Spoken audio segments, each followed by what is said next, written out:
We can be found on YouTube, iTunes, and Spotify. Like, share, subscribe, and leave us a comment down below. Now, on with the show. Okay. We'll do it live. Fucking thing. No. We'll do it live. Fuck it. Death Holler is a horror cast created by two true horror fans to bring to the table your favorite horror films. Topics include, but are not limited to, historical horror, gore, the occult, and terror. Listener discretion is advised.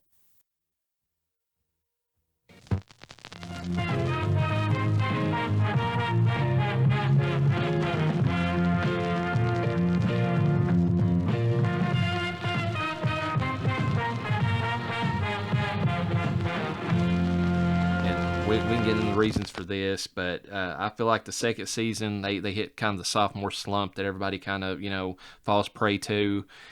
The story arc, I thought, was a little messy in this one. It was a lot of back and forth with the Church of Night. Father Blackwood's trying to take control of it. He eventually does by assassinating the anti-pope, and then somehow I think he blames it on Zelda or gets hurt. That's who they blame it on. He takes over. He turns into this misogynistic, hellhole that it's only male witches all the time, and they've got that going on. They've got Sabrina's ultimate destiny is revealed during this season, and it feels like it should have been the main arc, but then with the church being the focus, it kind of gets tacked on to the side where she's revealed to truly be actually the actual daughter of Lucifer in this season, and Lucifer's going around testing her, telling her to burn down the school, kind of playing on the myth of, like the Bible story about Abraham, about, it's like, why don't you burn it down? And like she almost goes through with it, and right before she pulls, the final punch, he's like, okay, that's enough. It's one of those things. JK. And, so he's trying to see if she's got, the temperament, the kind of, what the disposition it takes to be the avatar of the end times that she's destined to be, because it's revealed at the end of the season that she's actually meant to be like the prophesized harbinger of the apocalypse. It's the half witch, half, I guess celestial, if you want to go that route. But anyways, so you've got all that with Sabrina. She gets killed partway through the season because there's also these angel witch hunters that are involved, and they're going after the church members. That convolutes the story a little bit. And then on top of all of that, we've got all of that plot that we're dealing with in not very many episodes, not counting the fact that Lucifer eventually has to be trapped in Nick Scratch's body, and, that's how it ends. But you got all that plot, and you've got a whole arc, several episodes, I remember this going on, or at least it felt that way if it wasn't. Yeah. Where Susie becomes Theo, which is fine. Oh, God. But this is the worst thing, and this really, the season was, this particular season was already overrun with plot. It had too much going on, and then you throw this in there, and it does not fit the story at all. There's parts that makes Theo out to be the villain, in my honest opinion, because he uses magic to not only get on the basketball team, which is ridiculous, because if he couldn't get on there himself and he had to resort to magic, that kind of, if you're trying to, come out with transgender empowerment and that sort of message, that is the opposite of that. That's relying on... it actually weakens the argument. Yeah, it's like, he shouldn't have been on the team because he didn't have what it takes, but he used basically performance drugs or whatever to get on there, if you want to, the magical version of it. And then not only that, but he uses a spell to like break one of the jock's legs, and like a horrible break. Like it goes beyond anything that Sabrina or actually I think only the Weird Sisters might have done anything worse to any of the characters, and that was in the first season, and they were supposed to be the bad guys. So there's just nothing about this story arc that I felt like fit the, what was going on around it. It was kind of shoehorned in. It was overly, I don't know, political, if you want to say that, or that kind of thing. And if it had just gelled with what was going on around it, if it felt more natural, if it didn't actually make the character look both weak and desperate, it would and it would have amounted to something in the long run, which we'll get into later. I would have been okay with it. But this this is probably the thing that stands out for me most in my mind whenever I remember this season. And I'm just going to be, spoiler alert. I hate this season. Of all the ones in here, I think it's one of the worst. And it's just because it's just a jumbled mess. It's trying to get that social agenda issue out there when it really don't fit the narratives. I mean, you've already got in this, if you're going social agenda in this, just to break this down, because I hate to harp on this, but you've already got Father Blackwood, who's being a misogynistic asshole at this point. You've already established that the jocks in the school are pure, misogynistic assholes. So you got the female, like empowerment struggle going on anyways, and that's the main focus of the show. You've got Rosalind during this season who goes temporarily blind, and, as she's becoming the cunning woman and all that, which is actually pretty cool. I like that little bit of lore. Yeah, I did like that.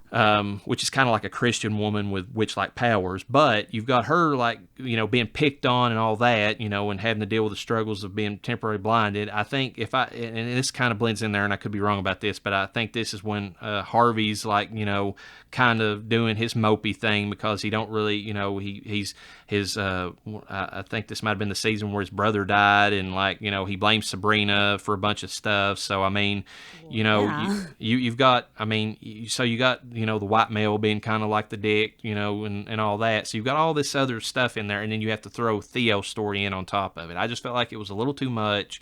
It didn't, like I said, it did not fit into the overall theme of what they were doing. It made the character look bad in the process, which is the worst sin that it had. Well, I think on the contrary, I didn't like this season the least. It definitely wasn't my favorite. But this is going to actually support what you're talking about in terms of why even have this if it's not going to amount to anything, because Theo's story in season 2 for me, I'm going to be very honest with you, was forgettable. There was so many other cooler things going on. And look, I'm not saying that, I don't, the storyline didn't fit at all with the season. I think they could have done a better way of including it and maybe little by little adding to it here and there, not just shoving it in your face, shoving it down somebody's throat and saying, enjoy this, and then walking away. No. Carry on with it a little bit. I'm not saying drag it on or anything, but you're right. It was just here's a narrative real quick. And then, wow, look at all of this awesome shit that's happening. I'm like a squirrel, okay? I see something shiny, I'm going to turn in that direction. And I completely forgot about what had happened with Theo's story. When you brought it up, all I remembered is, oh, yeah, she wanted to try out for when she was turning into he, wanted to try out for the men's basketball or the boys' basketball team and couldn't fucking, make the team. So they had to use magic to enhance them, and that made it look weaker. Yeah, and I agree with you. I didn't think about this, but if they would have worked, it would have been fine if they would have added that plot in there and, like, kind of metered it out a little bit throughout the season and kind of slowed it down. But it literally was like the show, in my mind at least, and that's all I can go by, is just how it stood out. Is like they literally, like, push Sabrina to the side, like, get out of the way, bitch, and, like, here's the story we really want, and, like, and it was Theo's story for, like, it felt like 2 or 3 episodes. It probably wasn't that long, but it felt that way. And then it went back, and it was like, okay, we got Theo sorted out, let's go back to Sabrina, and it just did not fit whatsoever. Yeah, and every time, once we moved on, it was like, oh, okay, now we're on to the main stuff, because it just didn't fit. Now, they did try to pepper here and there. By the way, Theo's a boy. By the way, Theo's a boy. Oh, look, Theo's interested in a guy, but Theo's a guy. So are they gay? Are they, what are they? Oh, yeah. There was that questioning that was peppered, but it still didn't, like, it feels like it didn't support a whole transgender situation or gay or bi relationship. It just was like, here, we need this. I feel like we're required to have this or else we're not woke. Yeah, that's exactly the feeling I got out of it. It was just like, hey, we've got this agenda that we've got to push out there. We're hitting, and they have. I'll give them credit. They hit the female empowerment / misogyny aspect. They hit it well. They addressed that issue consistently, and they did it in a way that worked naturally into the story. But they were like, we're hitting that so well. Let's bring something else in there. We got like, what can we do? And I think you mentioned maybe that the actors in real life was transitioning, and maybe that's where they got the idea for this. But I just feel like Yeah, it feels like it was forced, but at the same time, the character that played Theo's love interest, I'm going to say boyfriend because technically, he was a guy in the show and is a guy in real life. Yeah. He is a straight male. And I'm like, is that how we want to approach this? It just feels like a disservice to the transgender and bi culture, I don't know. That's just how I feel about it. Like, I'm not transgender or bi, so I guess I can't speak on that. If they liked it, I hope it meant something to them. But I do know a few people that are like, no, I did not appreciate that at all. Like, that's not, there's so many better ways to represent us. Well, I bring that up about the getting on the team because, I remember at the time, I was upset that it was hijacking the show. And then I read some actual articles and they brought up the same issue. They was like, this is not, this does not give a good image on transgender people whenever you've got Sabrina having to step in. And, so, if nothing else, that whole thing of making Theo like this power hungry, I've got to fit in, that whole plot line, it completely ruined the character anyways, or at least was a misstep, a huge misstep, if you don't even want to take it. If you just want to drop all the rest of it and say, that's fine, let them work into their issue. But, that's not how you make us connect to a character who's struggling whenever they're using any and all, things to come out the other side. They're basically the villain at that point. And it does a disservice to Theo as a character. Yeah. Now, in terms of, goodness, what we were just talking about, what for me in this season, what overshadowed the unfortunately the situation with Theo and kind of bringing that character to light was, I have to bring up, because I want to see if you agree with me or not, when Sabrina was resurrected. That was fucking badass. Oh yeah, she looked like she needed to be exercised. Didn't she have a demonic voice and everything? Oh yeah, the scene with when she comes back and I think she's flying or floating at one point, and she's got like the aura around her, and like just they did a good job with that. That actually was pretty cool. That was a badass scene. It was creepy as fuck. So, and that after that, like I said, forgot everything else because it was like, well, you're gonna have that kind of badassery in there. I do have to agree. That is the one scene that stands out for me, other than the fact that Lucifer reveals himself in this season, and you finally see, the actor, and which we can, I might as well say it right now. After you've watched Lucifer, the other Netflix show, with Tom, what's his last name? The actor who plays Lucifer in that show. Ellis. Why was I thinking Tom Welling from fucking Superman? I thought Tom Welling, he was in that show too, but he played, it's Tom Ellis, I believe is his name. But anyways, he is such a good Lucifer. And whenever you watch this and you see this guy, it's like he does a fine job, but he is such a letdown after you watch the other Lucifer. So it was kind of, it's kind of got that going for it too. It's like you're waiting and you finally see Lucifer and it's like, oh, okay, he's okay. He's not even as charismatic as the Tom Ellis Lucifer, so I don't think he was meant to be, but at the same time, it's one of those things. It's kind of a letdown, But Battle of the Lucifers, shirtless. That does get us into season 3, though, which I think we both agree is the best season of the show. The best season, yes. It has a much more coherent myth arc for the season arc. The episode structure and the season arc work together. Because it's a simple one, but it works. And on top of that, the lore that they bring into it is excellent. You got this whole. Oh yes. You've got the whole the season arc itself, the main one. And it kind of bifurcates at one point, but the main one is that Sabrina is now in charge of hell. She's being kind of run ragged, trying to take care of that and trying to be a human, and it's not really working, or just being her regular half human, half witch self, and she can't really keep both of them up. There happens to be somebody who challenges her authority of the throne, which is this character named Caliban, and I love the fact they brought Caliban in there because that is, kind of a fictional character that's kind of, in out there, and I thought that was neat that they brought him in, kind of the character made out of clay and that sort of thing, and when they bring him in, it's kind of got that weird, like when I think that vision of hell, if I remember right, was kind of had this weird, like almost Oz-like thing where, Sabrina was like going through hell and she saw like the different, like there was a Tin Man, a Scarecrow type thing, it had a really cool, interpretation of how hell, and she meets Caliban along the way. But anyways, he becomes her main the main person that's challenging her authority, and then of course the lords of hell at the time dictate that since he's challenged her authority, that there has to be a ruler. They need to settle it by way of some kind of competition, and they come upon the idea that whoever recovers the unholy regalia becomes the new ruler of hell, and that kind of works into the season as episode after episode they're trying to figure out how to get to the the newest one, or how to maybe first of all they got to locate them, and then they've got to figure out actually how to obtain them. And I just, it fits so naturally into the season, and it's such a good thing.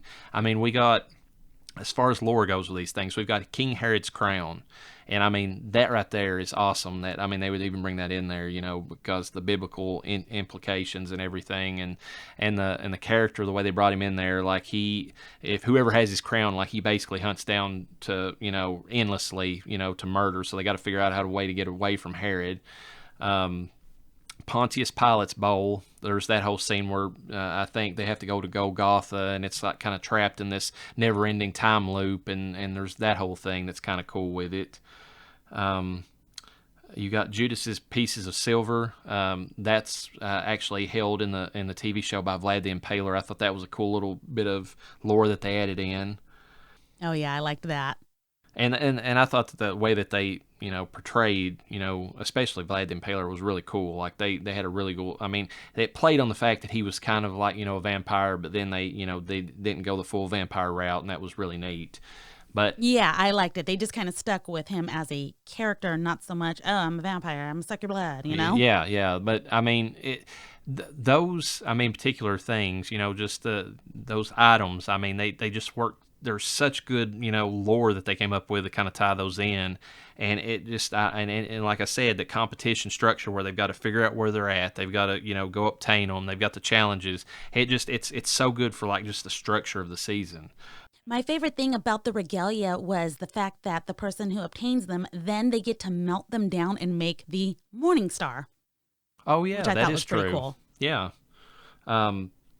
And of course, at the same time, they've got all that going on.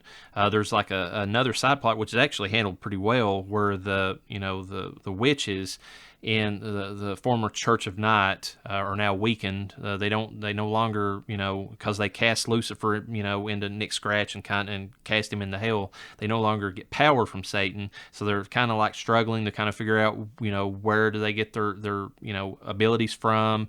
And for a bit, they try to worship Lilith, and they get a little bit of benefit from that. But then, Lucifer breaks free at one point. He punishes them, for worshiping Lilith, so they kind of got to break away from that. But at the same time, they've got all that going on.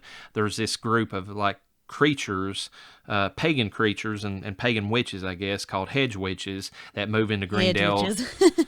Yeah, and they're masquerading as like these, and hedge witches are more like this ancient, like, magic or whatever. It has nothing to do with Christianity. It's more like, just natural earth magic and that sort of thing.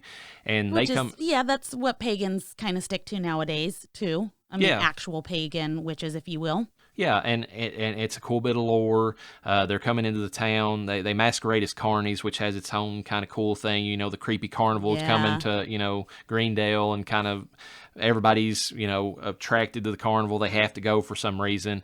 And the whole thing that the hedge witches are trying to do is they're trying to use the souls or the people of Greendale to power up and revive this ancient god that they worship called the Green Man, which is more like a Wicker Man type thing, which is it's neat. I thought, as a side plot to the, all of Sabrina's stuff, it was a cool way to work in both the mortal realm and the realm of hell and kind of make one cohesive story, because at the end of it, they kind of combine, because it turns out later on, after all this is said and done, that Sabrina kind of gets caught in hell. She gets tricked by Caliban, and then there's this whole apocalypse episode, or apocalyptic episode, where it shows what happened while she was trapped in hell. Caliban came to Earth, waged war. The hedge witches took out the rest of the members of the church. I think Ambrose is the only one left alive, and like I said, he has really came into his own at this point. Like earlier in the season, they have their first ties, and that's another thing thing I love about this season. They have their ties to Lovecraft because when they find Father Blackwood, he's been in Scotland, off in the middle of nowhere, like worshiping the elder gods, and they bestow upon him like this egg, and it's like some kind of, terrible creature that if it hatches, it's going to, possibly destroy everything. And Ambrose has been like taking care of it since then, and it turns out that it's a MacGuffin, a big MacGuffin, Deus Ex Machina type thing, but it turns out that it's something they use to reset time with, and whenever they do, that allows, Sabrina to kind of go back and, prevent the apocalypse from happening as it did. But in the process, it leads into the 4th season, she creates this like time loop doppelganger of herself, and and that's that existence of 2 Sabrinas, one Morningstar, one Spellman, is what actually causes the Eldritch Terrors to focus on Greendale, and that's what sets up our 4th season. Is there anything else about this season that you really like, LlaReyna? Yes, actually, one of my favorite quotes was from Mrs. Wardwell. Okay, so Mrs. Wardwell says to Sabrina, one of her quotes was, "Some of the greatest artists have been used in hell as their subject in such an authentic way, it's as if somehow they have seen or visited the place." And you get that scenery and that artwork in this season, but it kind of makes you think of artwork that's out there that you're just looking at and you're like, oh my God, has this artist actually been to hell in their mind? Have they visited? Have they seen it in their dreams? What is the situation? I'm like, oh my God, that makes so much sense. And I think that really is a good kind of explanation of this season in general. Yeah, that's true. It's just something that kind of stood out to me. There was one character I forgot, and I hate that I didn't mention Mambo Marie. I thought that was bringing voodoo into the show was another. It's like, okay, that makes total sense.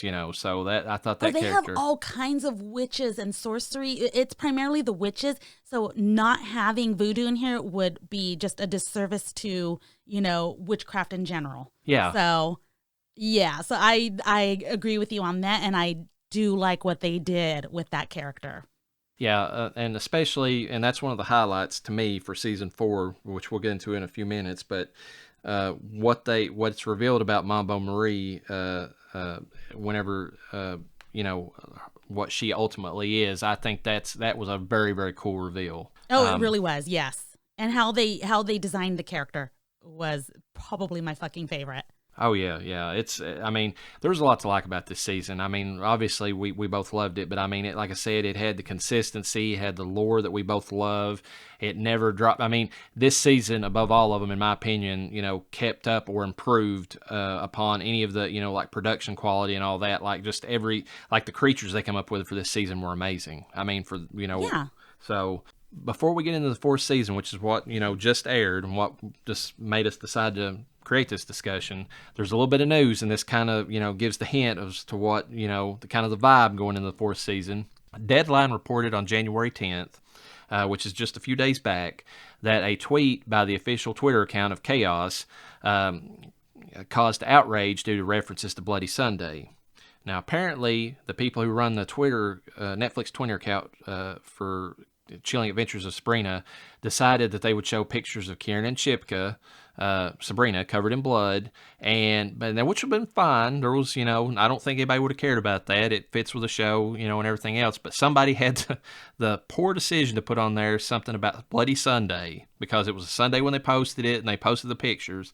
And of course, anybody who's ever listened to U2, not to mention, the fact that it's, has any bit of history or knowledge, about history, knows that there was an actual Bloody Sunday that happened in Northern Ireland in like the 79, where a bunch of people were killed. And there's a lot of people saw this, thought that they were kind of making, an offensive and poorly thought out, kind of like joke at their expense. And, Twitter being the butthurt babies they are, they, flipped out. So, it was just one more thing that the show, in addition to the 4th season, which we're getting ready to go into, is just one more thing on top, icing on the cake. It was like, okay, they...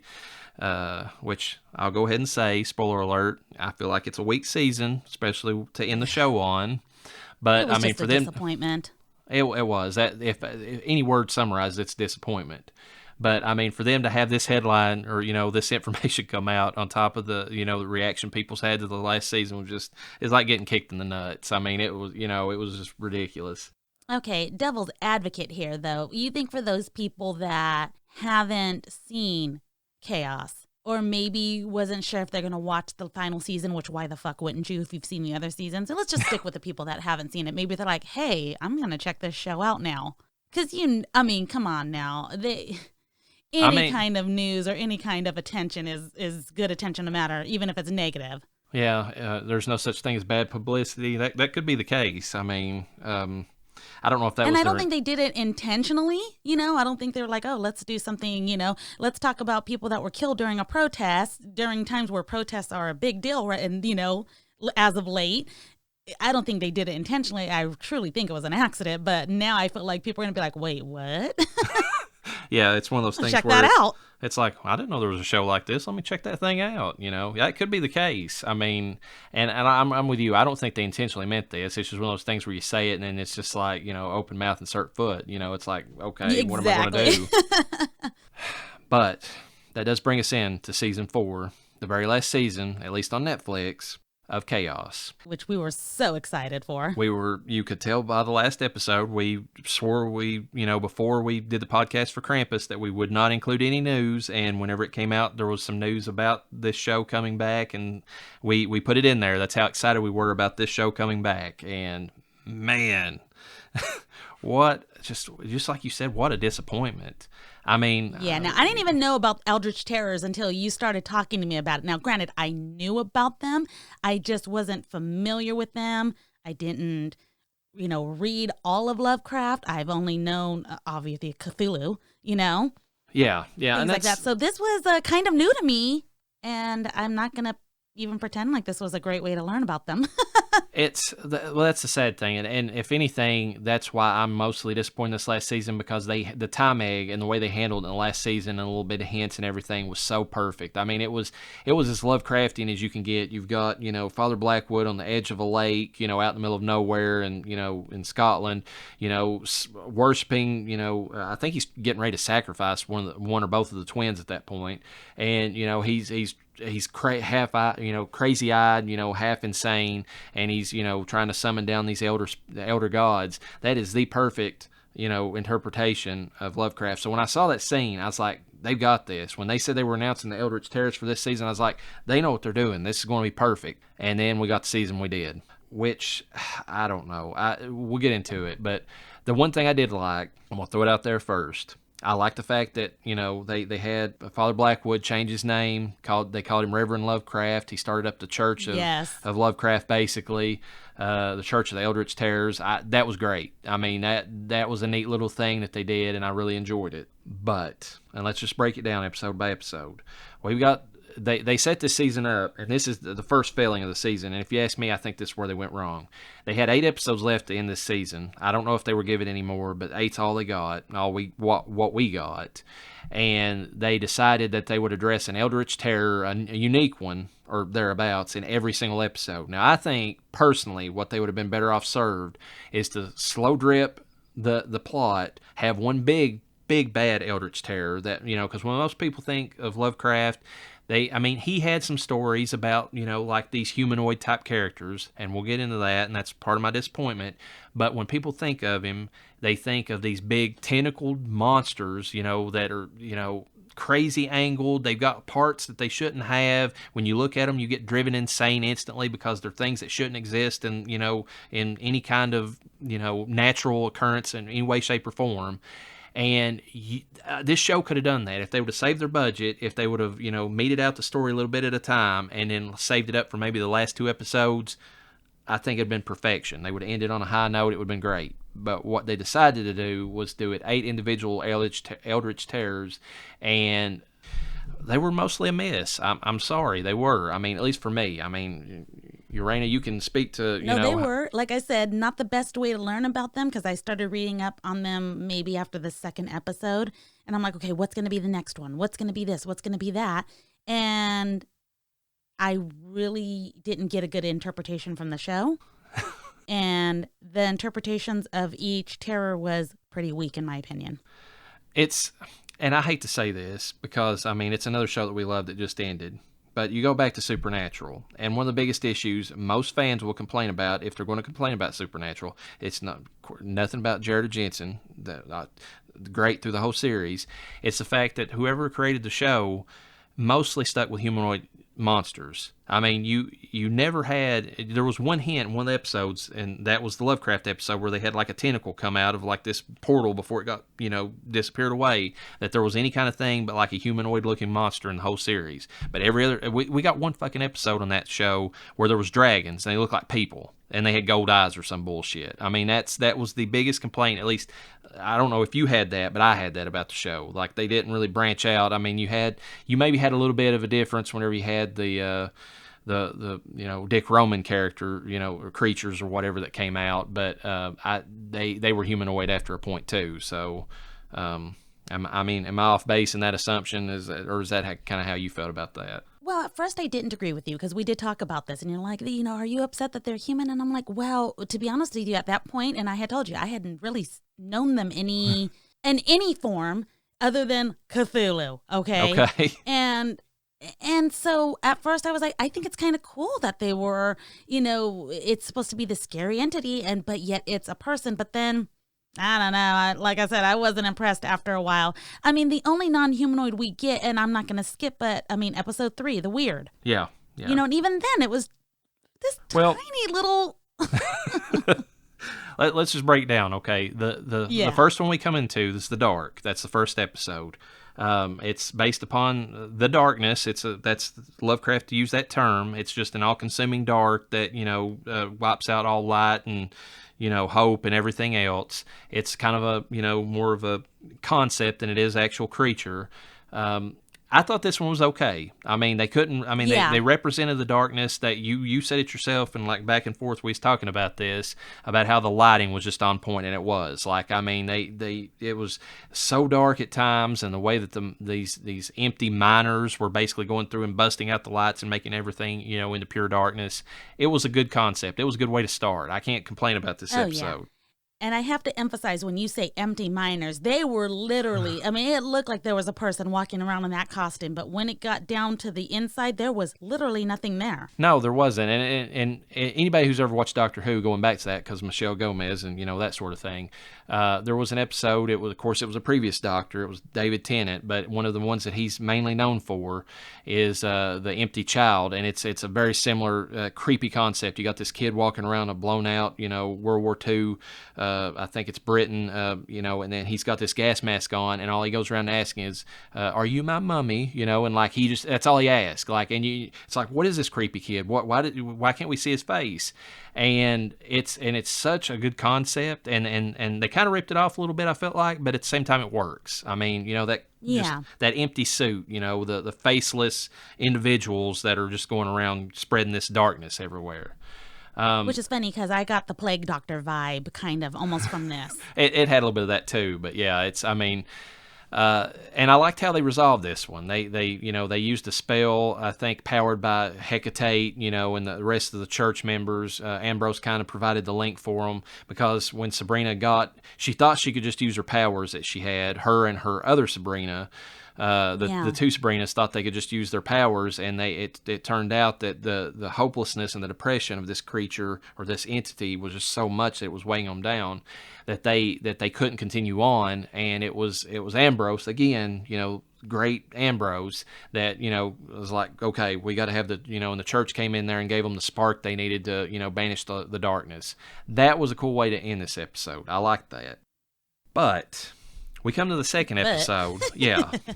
We come to the second episode, and it's called The Uninvited. Now, this, I didn't know about this character. I actually researched this right before we came on to do this podcast. This is actually loosely based on a creature that Lovecraft himself came up with called the Outsider, which is actually a really cool friggin' story. He was channeling a little bit of Edgar Allan Poe when he wrote it, and it was basically about this Victorian creature. I want to say person because he thinks he's a person. But he's living in a castle. He's always lived in the castle. He's never known anything but the castle. He's never been outside. He's never been exposed to any other humans. He's desperately lonely. No other creature, period. He's only existed as himself in this place. So he works his way out of the castle. which actually turns out that he's been living underground this entire time, because whenever he finds his way up and he to the top of the castle and he opens a trap door, it's actually on ground level, which is your first hint that something's messed up. He came from underground. Yeah. And he travels the land, and he eventually finds another castle where it's populated by people. And he comes in there and he tries to befriend them, and they run away in sheer abject terror. They can't stand to be anywhere near him, and he can't figure it out. And he thinks that it's because something scary is standing just out of his eyesight. So he's trying to figure out what it is that's around him that's scaring the other people. So he goes through the castle, and he's trying to look for this creature that caused, these people or his new friends to run away. And the ultimate reveal of the story is that whenever he finally sees the creature, and Lovecraft describes it this way, it's like this ghastly creature that's like half rotted flesh. It's like, it looks older than, anything, any other carcass in, humanity. It's basically like this Living Dead, type zombie thing. When he finally... Oh, yeah, I just pulled up an image. Yeah. Baby! When he finally finds the creature and he goes up to touch it, and when he touches the hand of the creature, he doesn't touch a hand. He touches the smooth mirror, the finish of a mirror. The mirror. So he's the undead creature. So that's kind of like, and it's creepy as hell. I mean, when the concept of it, like, he doesn't know that he's like this undead thing. And it fits the story, actually. And then we have the Sabrina one. Yeah, it's... If they would have done that in this show, that would have been amazing, and they kind of did, but not really. What we get was they really only fled because he stunk. yeah, he stunk, and he was covered in like what looked like blood or something. That's what everybody wanted to leave him. It's like, oh, this dirty homeless bum, It's like, I don't want to be around him. He stinks like death. It's like, okay. But that's their interpretation they went with, and that's the first major disappointment I had with this. Whenever I saw this vagrant, I was like, okay, that's what we're going to get, is these humanoid, nothing really supernatural looking about them type characters. It's kind of cool in a way, plot wise or lore wise, because. And I don't know if as a Catholic, if you had this going on, I know that, Protestants kind of have this like little play they put on at times where it's like there's this family and they're waiting for, like, I think it's Jesus to show up, at the door. They're, he's one of their guests for the evening or something like that. It's something similar to that. And they get visited 3 times throughout the night by different people, and that they're not what they expect Jesus to look like, and they turn them away every time. And when Jesus finally shows up at the end of the night, they're, he tells them, he's like, I showed up 3 times and I asked for your help and you never showed up. It's kind of like, like a parable version of, like being denied 3 times, and that sort of thing. And I kind of got that vibe from this. I don't know if they were intentionally doing that, but this character kind of reminded me of that, that kind of Christian, parable of, turning Jesus away at the doorstep. No, I'm going to be completely honest with you. As soon as I saw him and he looked creepy, and I was like, okay, he didn't look creepy. He just looked dirty and old. And my first immediate thing was, help him. That's exactly what I thought of, was, oh my God, this could be like, a savior of sorts. And if you help them, it's going to be good. I didn't think if you didn't help him, he's going to fucking eat your heart. Oh, yeah. Yeah, he literally, if you don't help him, you're heartless, and you literally will be heartless. That's the route they decided to go with him. Yeah, I was blown away by that, because I was like, oh my God, I knew that. You should help him, but that's not what I was thinking. Okay, let's go. Let's go with this. And I do have to say, I like the fact that they worked Roz's, cunning into this episode. Yeah, come in. Sure, do you want something to eat? Would you like some water? And Harvey's like, what the hell are you doing? And it's like, oh, we got to let him in. It's bad stuff if he doesn't come in here, Exactly. But there's a couple of things. I thought it was ridiculous later that whenever he cleaned himself up, they wouldn't allow him into the wedding at all for Sabrina's aunt. Like, they were told 2 things. They were told to keep out the person, and you'll have to remind me of this, the person they were trying to keep out. They were trying to keep somebody out of the church, and they were trying to let him in, whoever the Eldritch Terror was. There was somebody that was trying to infiltrate it was an incubus. They were trying to find the person who was inhabited by the incubus.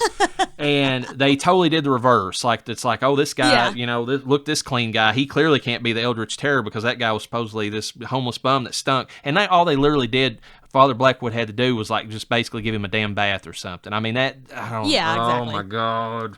So, and then, so of course you got, later on you got the incubus there, you've got the Eldritch Terror. And the one thing another thing that disappointed me about this is I hate how they took Dorian Gray out of this. I don't think I mentioned him Oh, earlier, yeah.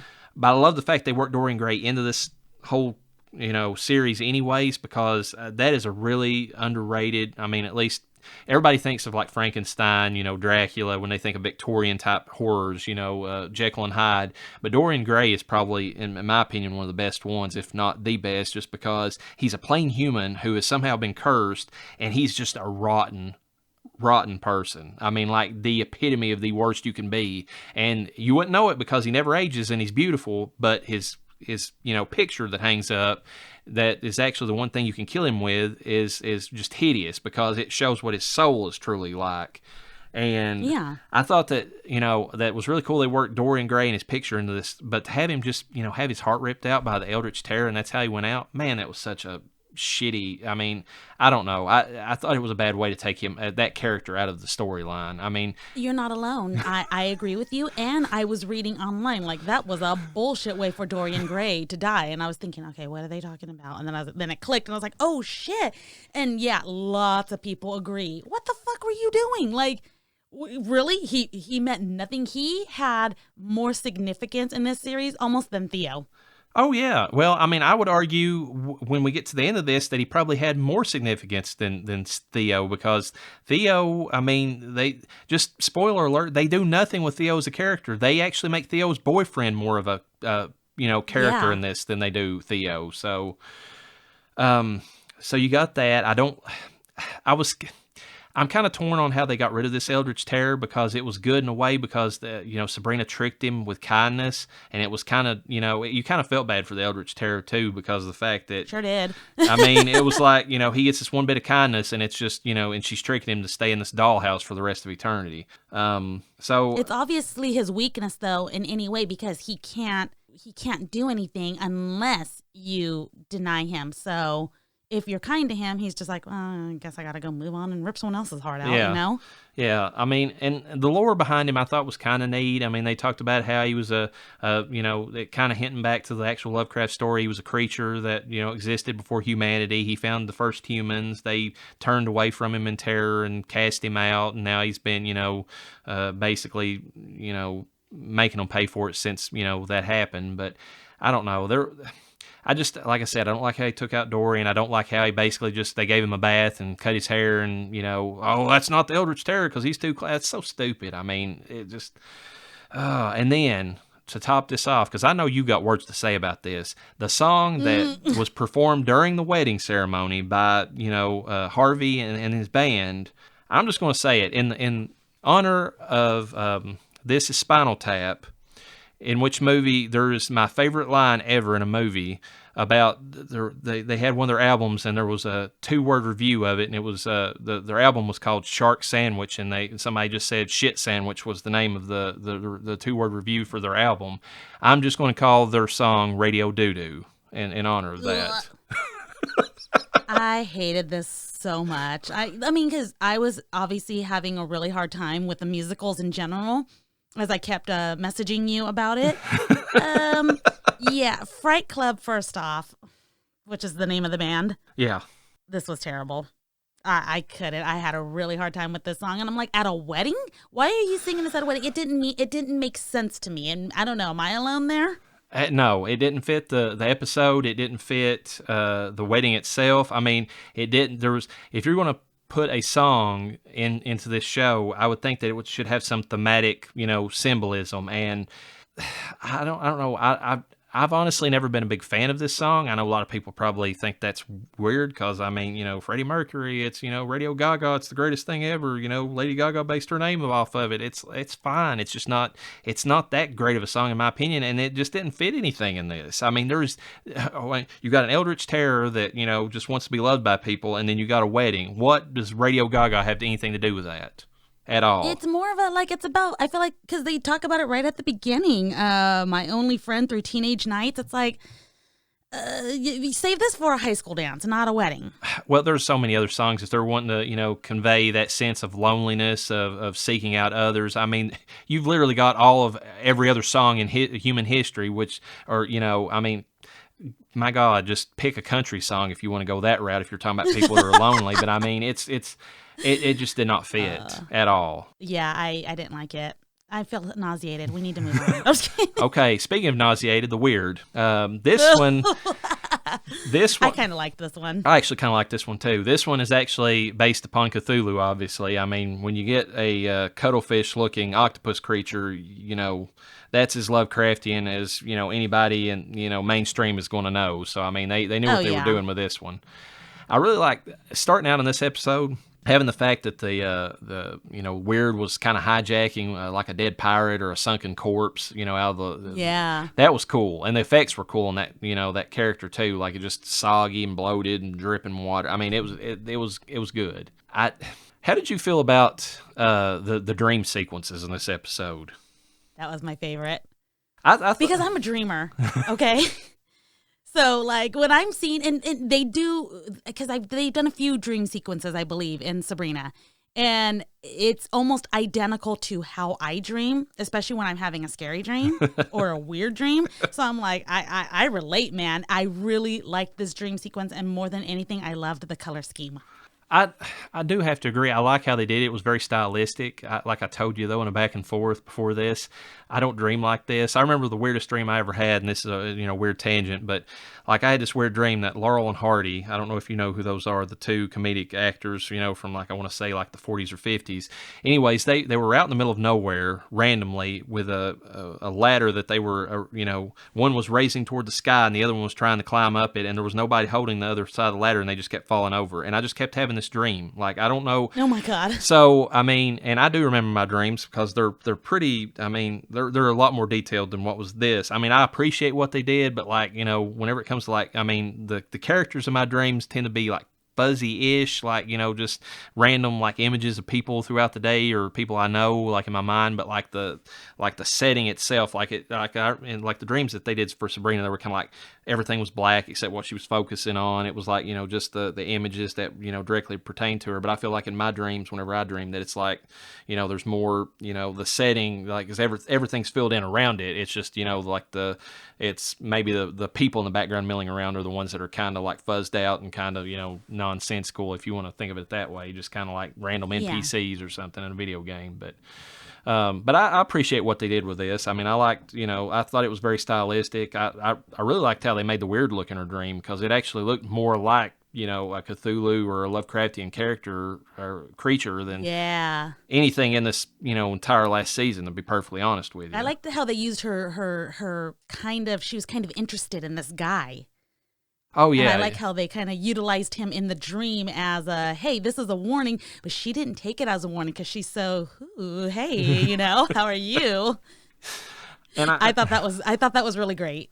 Yeah, there was that, and I really liked how it was basically just a parasite that was like, you know, infecting her body and trying to take over her and everybody else, like mentally. And the only thing I didn't like was I thought it was kind of cheesy how they defeated this one. It was big time. Let's cast a spell to dehydrate her body, nearly killing her. That causes it to mostly come out, leaves a little bit in there, which we realized later.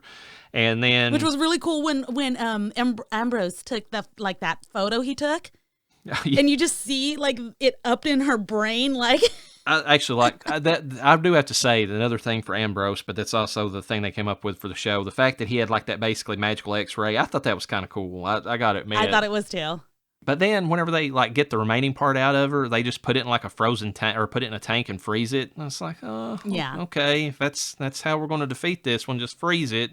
I mean, you know, these are supposed to be like big world-ending monsters. I don't, you know, freezing them in a tank of water, you know, magically or whatever you want to do. I just think that's kind of, it's kind of dumb. And I'm going to jump ahead just a little bit. Not only are these like supposed to be superpower entities, but they are superpower beings that Lucifer is afraid of and wants nothing to do with. Oh, yeah. Like he's running around like a little pansy throughout this whole thing. He's like, oh, my God. I don't want anything to do with this. That's in your world, not my world. Yeah, I don't want to have anything to do with this. You got to deal with the Eldritch Terrors. Let me sit in hell and mope around. And roll my throne with my Sabrina, not you, you know.